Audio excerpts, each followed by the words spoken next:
Já vou logo avisando que os vídeos e fotos que eu vou mostrar nesse vídeo hoje são extremamente perturbadores. A história que eu vou contar hoje é só para quem tem estômago forte. Falou? Fala, meu povo bonito! Eu sou a Su e sejam muito bem-vindos ao canal. Se vocês gostam de histórias bizarras, crimes reais, teoria da conspiração, curiosidade, todas essas coisas aí bem esquisitas, já se inscreve aqui no canal, deixa o seu like, comenta, manda pro tio, pro pai, pro avô, pra todo mundo, tá? E bora pro vídeo! Assim como no Brasil, na Nigéria também existem os famosos mototáxis. Só que lá na Nigéria eles são chamados de okadas. E na cidade de Ibadan, uma cidade com 3,5 milhões de habitantes, tem muito, mas muito mototáxi. Quer dizer, okada. Mas mesmo tendo assim milhares de okadas, né, são geralmente jovens trabalhando nessa área, eles são muito unidos. Todo mundo ali se ajuda mesmo, um toma conta do outro, e é isso, é um grupo forte. Por isso que quando em 2014 2 okadas desapareceram, todo mundo ficou bem preocupado. A comunidade toda ali começou a se mobilizar para tentar achar esses 2 okadas perdidos. Eles até tentaram a ajuda da polícia, comunicaram à polícia, falaram, olha, a gente tem 2 amigos desaparecidos, o que a gente pode fazer e tal. Mas a polícia pareceu assim, não dar muita importância pro assunto e nem sequer abriram uma investigação para ver o desaparecimento. Foi então que a comunidade ali de okadas resolveu se unir e começar a sua própria investigação particular. Durante os próximos dias ali, todos os okadas que conheciam esses 2 desaparecidos começaram, né, durante o trabalho deles, quando deixavam um passageiro ou ia buscar alguém, eles resolviam ir nos becos, nas estradinhas, tentando achar os amigos, mas tudo isso em vão, porque eles não conseguiram nenhuma pista, nenhum sinal, nada dos amigos deles. Mas tudo isso mudou quando um jovem de 22 anos chamado Lanre Siddiqui desapareceu. Ele era um okada e ele também desapareceu. O Lanre fazia parte de um grupo muito grande ali da cidade e eles geralmente ficavam num estacionamento, então todo mundo conhecia ali o Lanre. E no dia que ele sumiu, ele estava com 2 passageiros, ele foi fazer, né, foi deixar 2 passageiros e geralmente era assim, você entregava o passageiro, deixava ali no seu destino e voltava para o seu ponto de encontro. Ele fez isso, só que ele não voltou. Várias horas se passaram e aí os amigos do Lanre começaram a ligar para ele, tentar ver se conseguia alguma chamada, falar com ele, alguma coisa, mas nada. Ninguém conseguia falar com ele, ninguém tinha notícia dele, nada. E isso era bem estranho, porque os okadas usam muito o telefone como ferramenta de trabalho.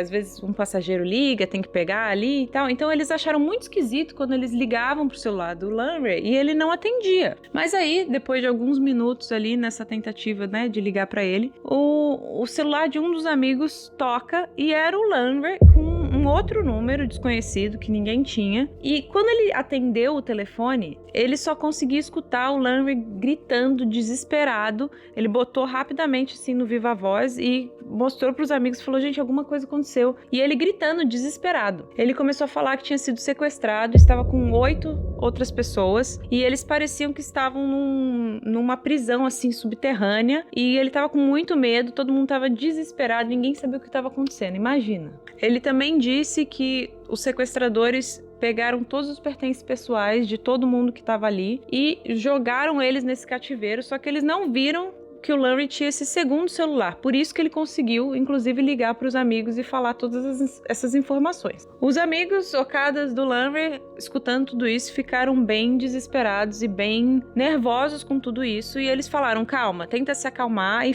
tenta explicar pra gente aonde você tá, como que você chegou aí, tenta ir explicando o caminho pra gente ver se consegue, porque afinal, eles conhecem todos os caminhos possíveis e imaginários da cidade, né? Nisso, o Lanre consegue se acalmar e começa a explicar tintim por tintim ali todo o caminho que ele conseguiu ver que foi feito E ele fala que eles entraram numa floresta. Essa floresta se chama Soka. A floresta de Soka é uma floresta com uma vegetação bem fechada e fica ali nas redondezas ali da cidade de Ibadan. Ele disse que não sabia dizer exatamente aonde da floresta ele estava, mas ele conseguiu explicar um caminho de uma trilha que ele conseguiu ver.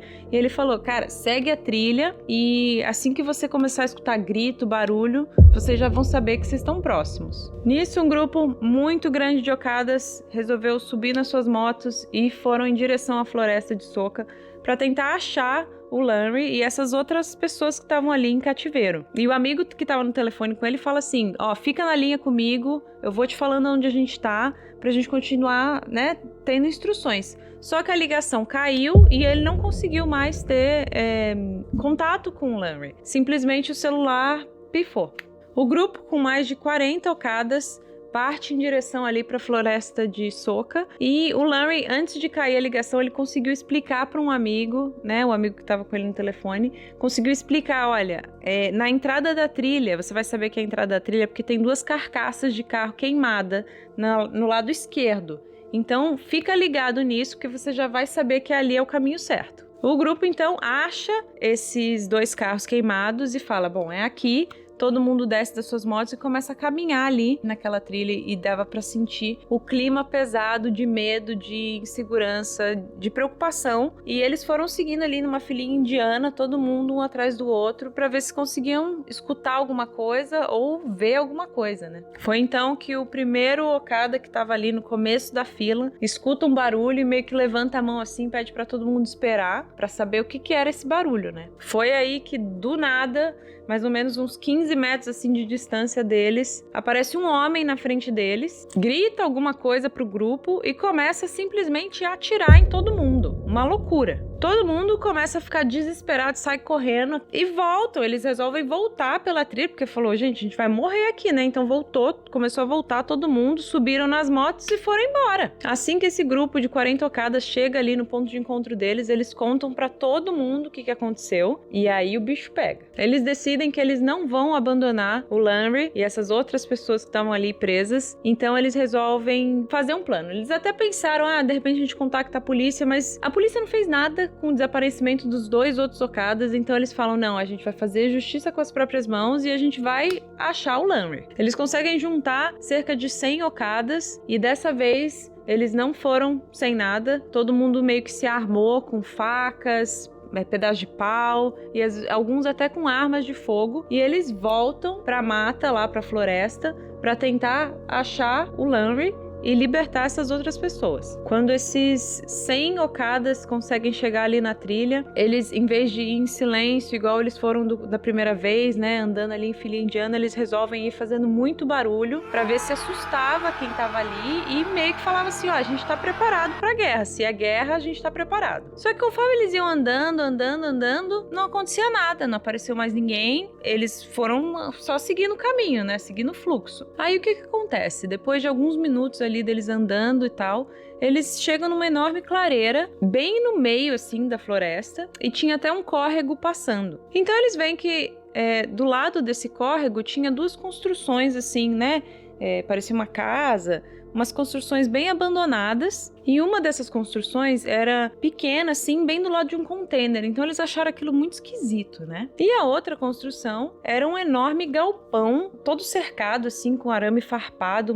eles falaram, gente, isso tá muito estranho isso aqui. Nisso, todos os Okadas resolvem atravessar ali aquele córrego e ir em direção a essas construções abandonadas para ver se tinha alguma coisa lá, alguma pista. E bem quando eles estão atravessando esse córrego, um deles avista a moto do Lanry.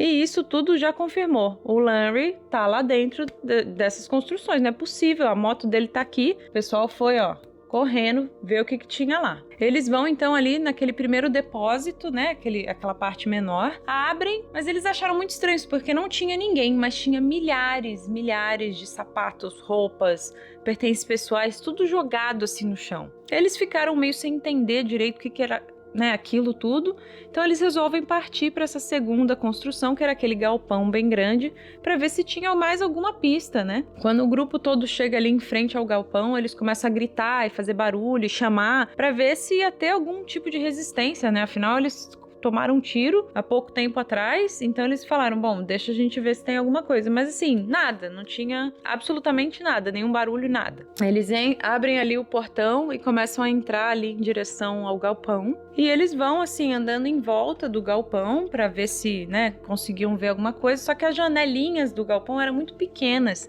Então, eles não conseguiam ver nada de onde eles estavam. E eles continuam circulando pra ver se tinha alguma porta de entrada. E nisso eles acham uma porta, assim, nos fundos e resolvem entrar. Os Okadas fazem meio que um plano de ação e falam, ó, um vai abrir a porta, o outro já entra um grupo correndo com as armas, já preparado, porque a gente não sabe o que a gente vai encontrar dentro desse galpão, né? Então, eles fazem esse plano de ação rapidamente, um abre a porta, entram vários Okadas dentro, e aí quando eles chegam lá dentro, eles ficam bem horrorizados com o que eles veem. De acordo com alguns locais que moravam ali próximo daquela floresta e daquela região, existe um outro caminho pela floresta que chega até esse galpão e é um caminho de uma estradinha batida assim de terra bem pequenininha, bem estreita, que só cabe assim um carro. Eles nunca tinham usado aquele caminho e na verdade ninguém nem sabia onde aquele caminho ia dar. Mas eles disseram que por mais de 10 anos, todo dia eles viam um carro, um Jeep, passando ali no mesmo horário, todo santo dia por aquela estradinha. Era um Jeep preto, com isso, filme preto, todo preto, e ele passava todo dia lá, às 8 da noite, indo em direção ao galpão, né, nessa estradinha de terra, e mais ou menos depois de 1 hora, esse carro voltava. Isso era todo dia por 10 anos, você imagina. E esses moradores não sabiam o que aquele carro fazia, para onde esse carro estava indo e tal.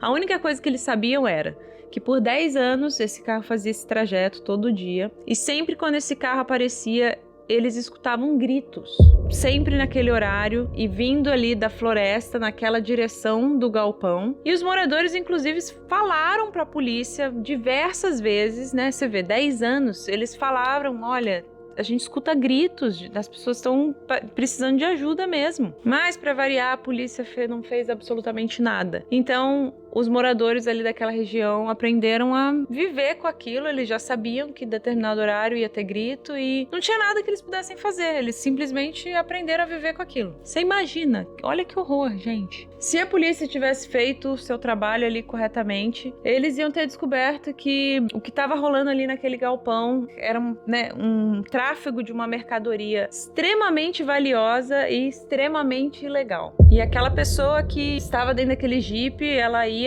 e pegava aquela mercadoria todo dia para poder vender no mercado negro. Quando o grupo de Okadas chega ali no galpão, né, eles abrem a porta, passam por lá, eles não encontram realmente nenhuma resistência. Parece que quem estava lá escutou tudo aquilo e picou a mula e fugiu. Então, quando eles estão ali dentro daquele galpão, a primeira coisa que eles veem é tipo uma laje, assim, de mais ou menos 1 metro quadrado ali. É uma laje um pouco mais elevada nos cantos.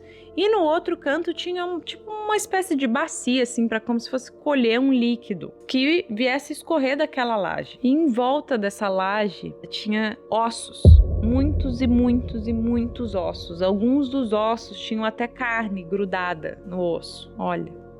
E em volta desses ossos ali nas paredes, grudadas nas paredes, tinham pessoas extremamente subnutridas, em condições super precárias, literalmente acorrentadas nessas paredes. E essas pessoas eram a mercadoria extremamente em alta demanda e extremamente ilegal que eles iam vender no mercado negro. Na verdade, não eram nem as pessoas, eram os pedaços das pessoas e os seus órgãos. Na Nigéria, um enorme número de pessoas acredita que é possível fazer feitiços e poções para poder trazer dinheiro, sucesso, amor. Que se for pensar aí, tem poção para isso. Mas os feiticeiros que fazem esse tipo de trabalho, esse tipo de poção, eles geralmente pedem pedaços humanos para que essas poções e esses feitiços deem certo. Gente, é loucura demais, né? Então essas fábricas de pedaços humanos, elas na verdade estão espalhadas pela Nigéria inteira e são super populares, na verdade, para poder dar conta da alta demanda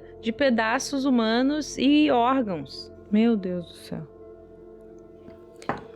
O que as pessoas descobriram é que essa pessoa do Jeep, que ia todo dia às 8 da noite lá. Na verdade, ela já vinha com uma lista com os pedidos dos feiticeiros, né, do que eles iam precisar, de qual parte eles iam precisar. Então eles iam até o galpão, simplesmente pegava ali o que eles queriam, cortava um membro da pessoa e levava de volta no jipe e trazia mercadoria para esses feiticeiros. Esses sequestradores, eles não tinham nenhuma dó nem piedade, era assim mesmo, eles pegavam as pessoas que estavam acorrentadas nas paredes, simplesmente escolhiam o melhor, preciso de um braço, deixa eu ver o braço desse aqui, tá bom?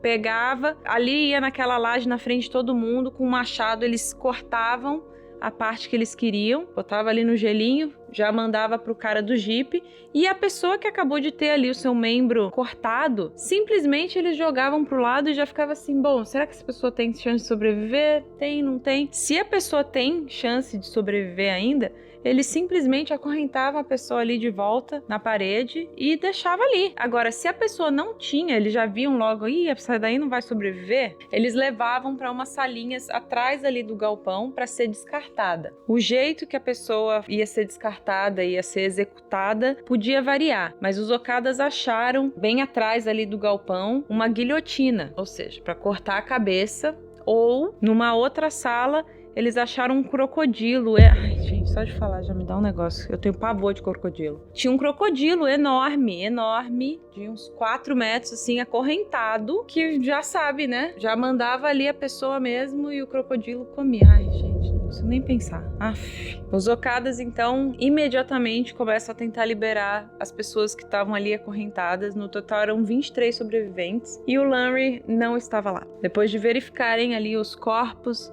os pedaços de corpos, alguns ossos, tudo que eles conseguiram identificar, eles não encontraram o Lanry de jeito nenhum. Eles então começam a tentar achar alguma entrada para algum cativeiro subterrâneo, porque o Lanry foi muito descritivo nessa hora. Ele falou, olha, é subterrâneo, eu tô subterrâneo. Então ali onde os Okadas estavam, eles começaram a tentar achar alguma entrada, qualquer coisa, mas eles não acharam absolutamente nada. Foi aí que eles começam a tentar perguntar para os sobreviventes que eles libertaram se existia alguma entrada para uma prisão subterrânea, alguma coisa, só que eles estavam tão subnutridos, tão em choque, tão maltratados que ninguém sabia de nada, ou eles estavam completamente em choque e não conseguiam nem falar. A polícia ficou sabendo eventualmente do que estava acontecendo e apareceu lá na região, né? E os Okadas imploraram para começarem a fazer escavações para ver se achavam esse subterrâneo, essa prisão subterrânea, se tinha alguma coisa que pudesse ser feita, mas a polícia simplesmente se negou. E a única coisa que a polícia fez foi demolir imediatamente aqueles dois, né, aquele galpão e aquele outro depósito. E foi isso. A polícia simplesmente isolou ali o local e não apareceu nunca mais. Legal, né? Os Okadas, não satisfeitos com isso, resolvem escavar aquela região eles mesmos. Eles foram lá, grupo cada vez maior, escavaram tudo, mas não acharam nada, absolutamente nada. Nenhum sinal do Lanry e nem dos outros 8 sequestrados. Nós não sabemos até hoje o que aconteceu com Lanry e esses outros 8 sequestrados, e muito menos com os outros 2 Okadas que desapareceram, mas tudo indica que eles provavelmente morreram ali na laje. Ninguém sabe ao certo o número de pessoas que foram executadas naquele galpão, mas de acordo com as roupas e sapatos que foram encontrados, o número pode ser bem maior que 100. Ninguém nunca foi preso pelas barbaridades que aconteceram ali. Porém, alguns dias depois, quando Okadas estavam passando ali na região, tentando ainda, na última esperança de achar o amigo, eles avistaram um homem bem suspeito andando por ali, e eles resolvem confrontar esse homem, e nessa que eles confrontam esse homem, eles acham dezenas de línguas humanas no bolso dele, e no outro bolso um monte de chip de celular. Os Okadas presumiram então que esse homem estava envolvido com esse grupo de sequestradores e resolvem espancar ele até a morte. Então é isso, pessoal. Eu falei que essa história era barbaridade, que, pelo amor de Deus, a gente não tem ideia, né, o que acontece.